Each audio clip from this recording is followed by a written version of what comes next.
I needed to find you. You're the only one left. I know. I've been waiting. Good morning, the usual or something new? Sanctuaries. Just the trim, please. It's been a tough night. Here, something to warm you. Thank you. I appreciate this so much. You shouldn't be here. Someone followed me. Just tell me what you need me to do. I have this evidence. My family, they are in danger. I understand. You're safe here. Let's look at this together. The rain hit Toronto like a broken memory that refused to fade, each drop striking the empty streets outside the closed barbershop, as if the city itself had forgotten how to breathe. Inside, the neon sign above the window flickered weakly, casting a tired blue glow over the old leather chairs and the dusted mirrors that had witnessed thousands of stories but none tonight. Tomás Rivera stood behind the counter, 50 years old, immigrant from Mexico, hands slow as he counted the day's cash, knowing it would not change anything about tomorrow. The radio in the corner whispered a soft soul melody, barely audible under the sound of rain hitting metal and glass. He locked the register, exhaled, and looked at the empty chairs, especially the one in the center, the worn red leather seat where men used to speak like they were confessing to a priest without faith. It was 9:17 p.m. Closing time had already passed. Outside, the street was almost dead except for the reflection of traffic lights trembling on wet asphalt. Tomás reached for the light switch when a sudden sound cut through the storm. A knock. Not loud but sharp enough to break the rhythm of the rain. He paused, listening. Another knock followed, closer, urgent, almost desperate. Tomás frowned, glancing at the door. No one came here after closing unless they were lost, or running from something they could not name. He walked slowly toward the glass door, wiping a small circle through the fogged surface with his sleeve. At first he saw only distortion. Rain, shadows, the glow of streetlights bending in water. Then a figure emerged. A woman, soaked through, standing just beyond the awning as if afraid the roof itself might reject her. She looked around 35, her hair clinging to her face, her hands trembling at her sides. She did not knock again. She simply waited, like she had rehearsed waiting her entire life. Tomás hesitated. Every rule in his mind told him not to open the door. Closed meant closed. Liability. Risk. Trouble. But something in the way she stood made the word trouble feel too small. He turned the lock and opened the door just enough for the cold air and rain to slip inside. The woman did not smile. She did not greet him. Instead, she whispered through the sound of the storm, her voice shaking but controlled. "Please, I just need 5 minutes. I cannot stay outside." Tomás studied her face, noticing not just fear, but exhaustion that went deeper than weather. Behind her, the street was empty but not safe. She glanced over her shoulder once, quickly, as if expecting something or someone to appear from the rain itself. Tomás stepped aside without fully understanding why, allowing her to cross the threshold. The moment she entered, the warmth of the barbershop seemed to shift, as if the space had just accepted a story it was not prepared to hear. He closed the door behind her, and for the first time that night, the rain felt closer than ever. The woman stepped fully into the warmth of the barbershop, water dripping from the hem of her coat onto the faded tile floor, creating small dark pools that reflected the soft yellow light above. Tomás handed her a towel without a word, his eyes observing every movement, noticing the way her hands shook slightly and how she avoided making eye contact. The radio hummed a soulful tune, filling the silence that had settled over the space after the storm outside. He gestured toward the central red leather chair, the one that had become a silent witness to countless confessions, and she hesitated before moving to sit. Tomás went behind the counter again, pretending to check receipts, though he was acutely aware of her presence, her quiet breathing, and the faint smell of rain in her hair. The street outside continued to glisten with wet asphalt, neon reflections bending and distorting, but inside the barbershop, the world had slowed to a fragile moment of stillness. Then she spoke, her voice low but urgent. "I do not have anywhere else to go, and I cannot go back. Please, I just need a few minutes to think." Tomás nodded subtly, understanding that these few minutes could not be measured in time alone. They were suspended, delicate, and filled with the weight of unspoken stories. He reached for a small kettle in the corner, pouring hot water into a cup and handed it to her. The steam rose slowly, curling in the dim light, a silent bridge of warmth and comfort. She accepted it, her fingers brushing his briefly, and for a moment the barbershop felt like a haven, a place removed from the storm both outside and within. Her eyes wandered the room, taking in the old mirrors, the worn floor, the chairs that bore the memory of countless lives, and then hesitantly she glanced at Tomás, as if measuring the distance between safety and trust. Another knock sounded faintly, distant, but it sent a shiver through the room, a reminder that the world outside was relentless. She flinched slightly, gripping the cup tighter, and Tomás moved closer, resting a reassuring hand on the counter, a silent promise of patience and protection. For a long moment neither spoke, listening to the rain, the radio, and the heartbeat of the city outside. Then she said softly, almost to herself, "They are looking for me." Tomás did not ask who, did not press for details. He simply nodded, acknowledging her fear without judgment, understanding that some truths could only unfold when the moment was ready. The storm outside continued to fall, heavy and unyielding, but inside, within the walls of the small barbershop, a fragile sense of security had taken root, enough to hold two strangers suspended in a quiet understanding that sometimes, even in a city of millions, the smallest space of refuge could become a lifeline. The steam from the cup had already faded into the cold air of the barbershop, yet the silence between Tomás and the woman felt heavier than the storm outside. She kept her eyes on the surface of the drink, as if the answer to her survival might appear in its reflection. Tomás stayed near the counter, pretending to clean an already clean surface, but his attention never left her. The radio shifted to a slower, deeper soul track, filling the space with a sound that felt almost like memory. Then she spoke again, but this time her voice carried something sharper beneath the fear. She said her name was not important, but silence quickly followed that statement, as if she had already lied. Tomás did not push, but he noticed her hands tighten around the cup when another notification sound came from her phone, placed face down on the chair beside her. The screen lit briefly, flashing a name. An unknown caller repeating 3 times before stopping. She turned the phone face down again immediately, breathing slightly faster now. Outside, the rain had not slowed. It pressed against the glass like it was searching for entry. Tomás finally broke the silence, asking only if she needed help contacting someone safe. She shook her head once firmly. "No one is safe for me," she said, and that sentence changed the temperature of the room. A distant sound of footsteps passed outside, slow and uncertain, making both of them pause. The woman instinctively moved closer to the back wall, away from the window, her instincts sharper than her explanation. Tomás walked slowly toward the blinds and lowered them halfway, not fully closing them, just enough to blur the outside world. That was when the phone lit up again, this time with a message preview visible even from a distance. "We know you are not supposed to be in Canada." The words stayed on the screen for only a moment before it dimmed, but they remained in the air like a threat that did not need repetition. Tomás looked at her now not as a stranger but as someone carrying something far larger than fear. She finally spoke again, quieter this time, revealing only fragments. She had arrived in Toronto through a work program that promised stability, but the reality had shifted quickly into something she could not control or escape.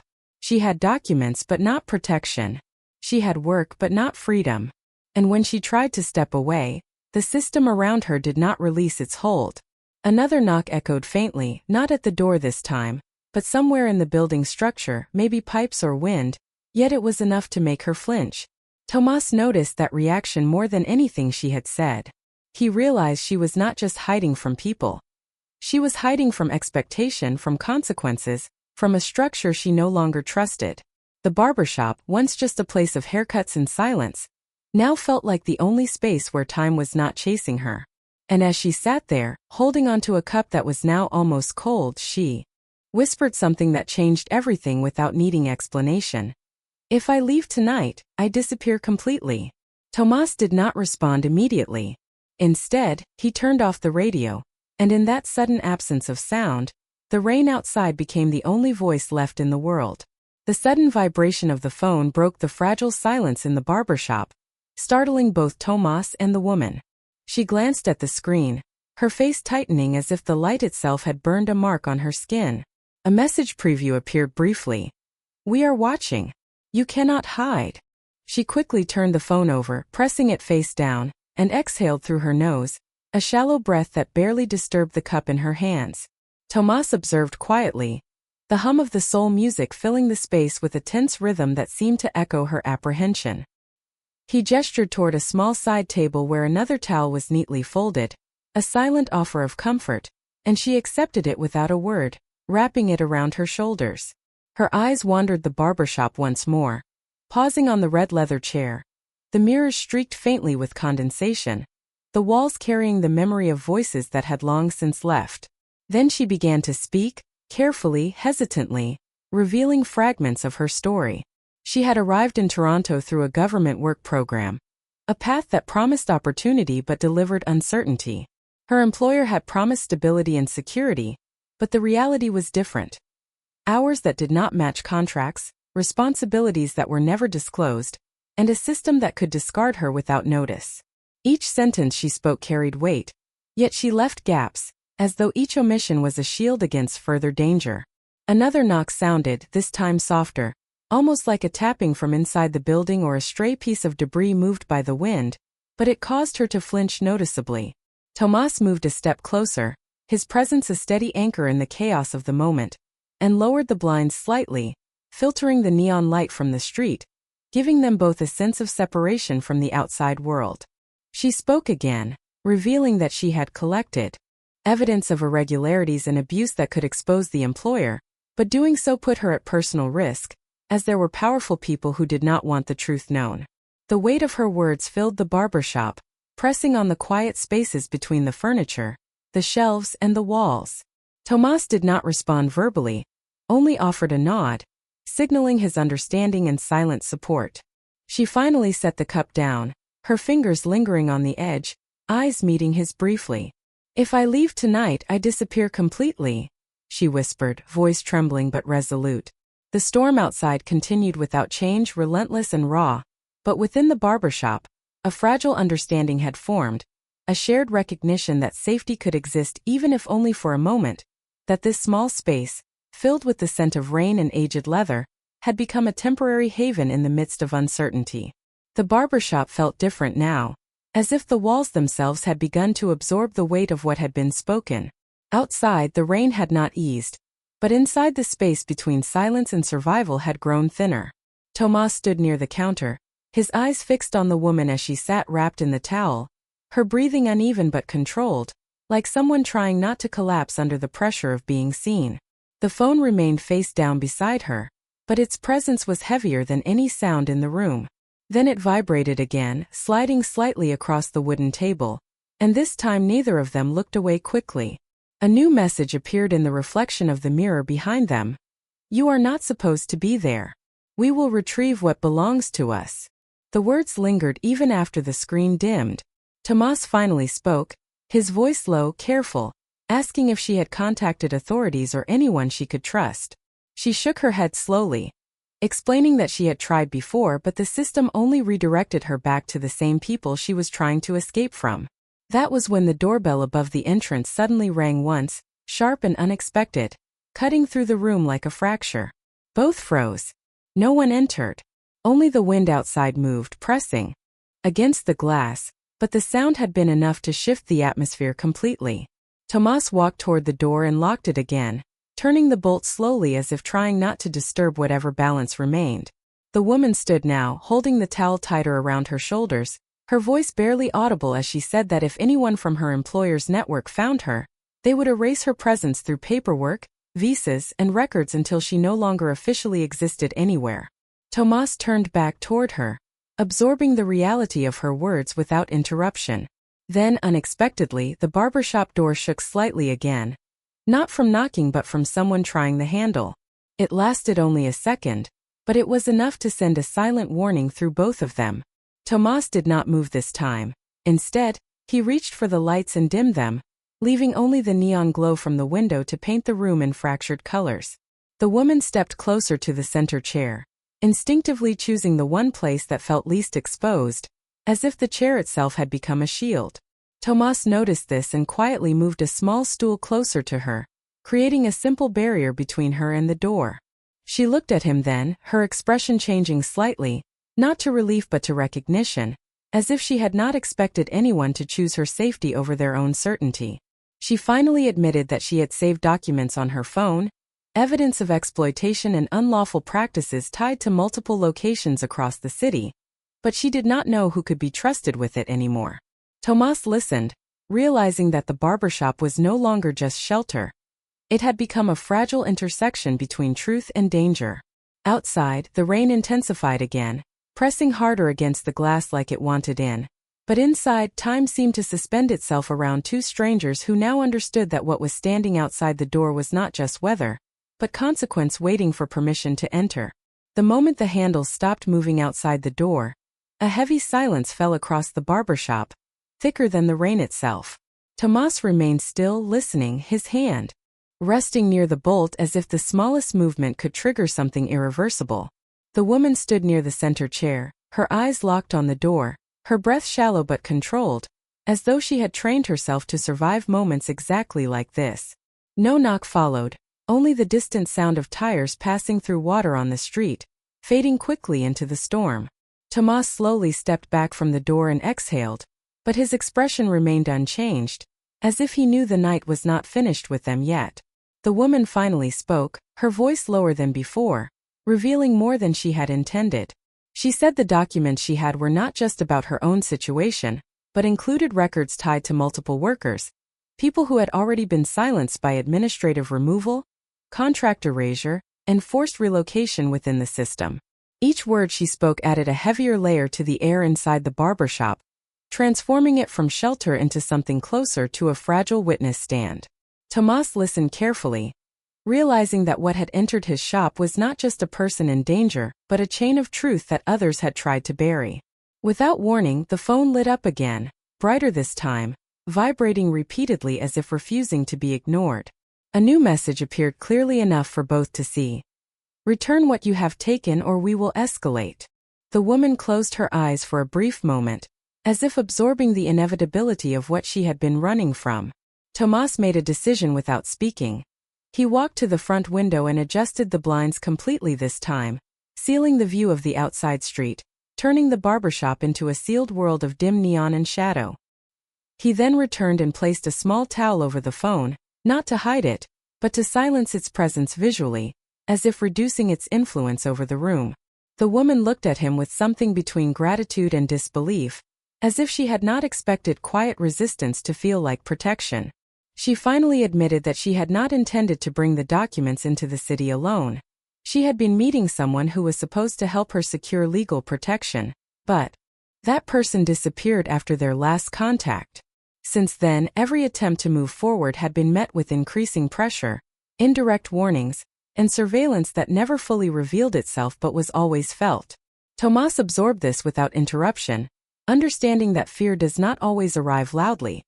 Sometimes it arrives as absence, silence, and timing that never feels safe.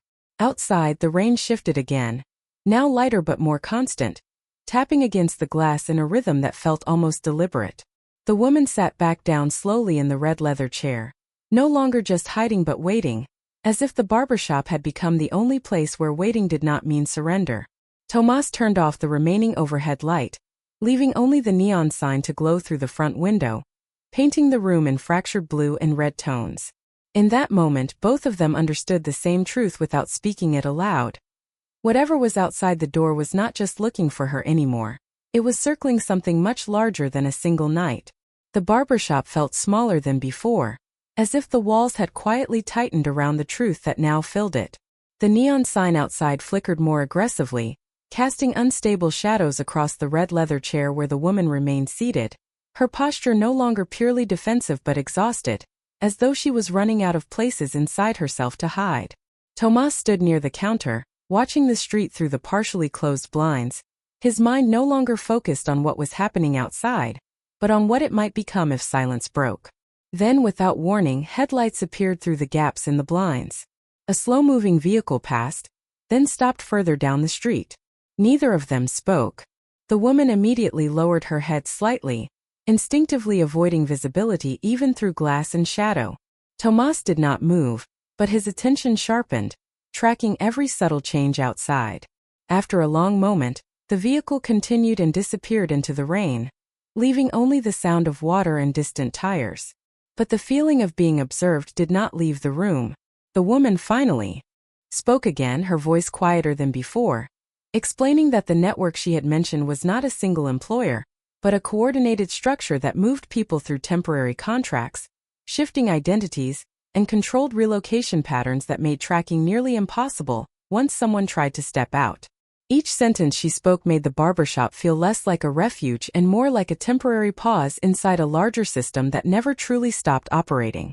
Tomás turned away from the window and faced her fully now, realizing that what she carried was not just evidence but exposure, and exposure always attracts attention.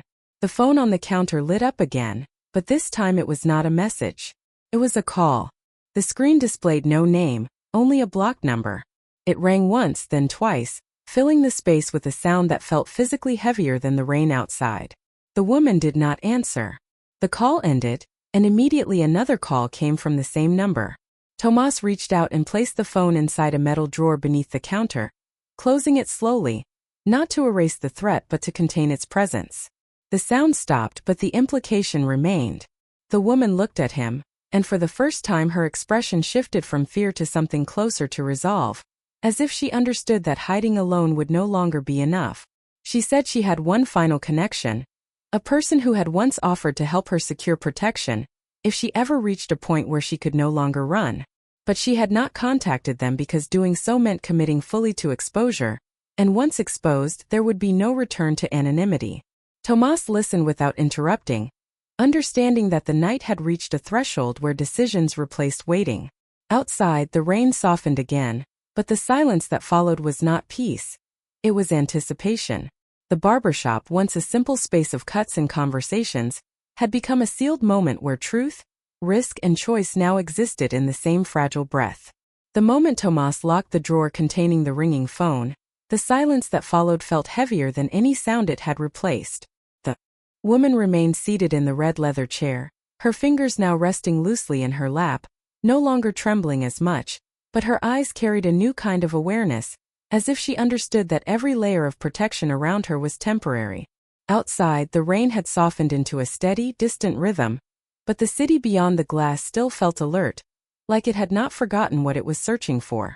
Tomás stepped away from the counter and slowly approached the center of the room, no longer acting as a passive observer, but as someone who had begun to understand the weight of what this night had become. He asked her gently if the person she mentioned could still be trusted, the one connection she had hesitated to contact. She hesitated for a long moment before answering, saying that trust was no longer about certainty, but about risk, and this person had once risked everything to help others like her. Before she could say more, a faint vibration echoed again, not from the drawer this time, but from a secondary device she had hidden inside her coat pocket. The woman froze, her expression shifting instantly. She slowly pulled out a small, older phone, one she had not mentioned before. The screen displayed a single message: "You are not alone in that building." The words were simple but absolute, and for the first time, Tomás turned toward the door with full attention, realizing that the boundary between inside and outside had already begun to blur. He moved quietly to the door, checking the lock again, reinforcing it without panic but with precision. The woman stood up now, her voice steady but urgent, explaining that the network she feared did not rely solely on tracking devices or digital communication. It relied on observation, timing, and human confirmation. Someone could be outside, not forcing entry, but confirming presence, waiting for movement rather than action. Tomás dimmed the remaining light further, leaving only the neon glow to fracture across the room in thin, unstable lines. The red chair now cast a long shadow toward the back wall, and the space between them felt narrower. The woman admitted that if she contacted her final connection now, it would signal her exact location, but it would also trigger protection protocols that could intervene before the network closed in further. The decision was no longer about hiding or escaping, it was about timing exposure against pursuit. Tomás looked at her directly and said nothing for a moment, but his presence made the silence feel structured rather than empty. Then, unexpectedly, he placed a small object on the counter, an old business card from a legal aid clinic he had once visited years ago, a place that helped immigrants navigate unstable situations. He said nothing more than that it was still active. The woman stared at it, realizing that the night had shifted from passive survival into active choice. Outside, a car passed slowly again, its headlights sweeping across the barbershop window like a brief inspection. Neither of them moved. In that moment, both understood that the next decision would not just determine safety, but visibility, and once seen, nothing could remain unchanged. The barbershop stood completely still, as if even the rain outside had slowed down to listen. Tomás remained near the counter, his eyes fixed on the woman and the old legal aid card resting between them like a fragile bridge between fear and action. The neon light outside flickered once, then stabilized, casting a steady blue and red glow that no longer felt chaotic but final, as if the night itself was preparing for resolution. The woman finally reached for the card, holding it with both hands, studying it as though it might dissolve if she trusted it too quickly. Her voice was almost a whisper when she said that contacting the number would trigger visibility, and visibility meant exposure, but exposure might also mean protection if it arrived before the network closed in completely. Tomás nodded once, not giving her direction, but giving her space to choose. Outside, a car slowed again near the front of the shop, but this time it did not stop. It continued forward, leaving only the sound of wet tires fading into distance. The woman took a deep breath and finally pressed the number on her hidden phone. The call connected after only a few rings. She said nothing at first, only listening, her expression shifting subtly from fear to recognition, as if the voice on the other end had confirmed something she was not sure she still had. She spoke softly, giving only a location and a single phrase. She needed help now before morning. There was a pause, then a calm response that neither Tomás nor the audience could fully hear, but it changed her posture immediately. She lowered the phone slowly and looked at Tomás, her eyes no longer purely defensive but grounded, as if she had stepped onto a path she could no longer reverse but finally understood. She said the person on the other end would arrive with legal support, not force but documentation, and that the situation would now shift from hiding to verification. Tomás exhaled slowly, the first sign of relief breaking through his guarded expression. The red leather chair, once a place of uncertainty, now felt like a witness to a decision rather than a trap. The woman stood and placed the legal aid card back on the counter, keeping it within reach, as if acknowledging that help had always been there but only now had she been ready to see it. Outside, the rain began to soften further, the rhythm becoming less like a storm and more like distance. The neon sign steadied completely for the first time all night. Tomás walked to the door and unlocked it, not to let danger in, but to show that the night was no longer sealed by fear. The woman did not leave yet. Instead, she stood in the center of the barbershop, looking at the space that had held her through the most uncertain hours of her life. She said quietly that she did not know what would happen next, but for the first time, she was not disappearing alone. Tomás simply nodded, returning to the counter as the first faint light of early morning began to touch the edges of the window. The barbershop remained open, not because the night had ended, but because something inside it had changed enough to keep the door from closing again the same way.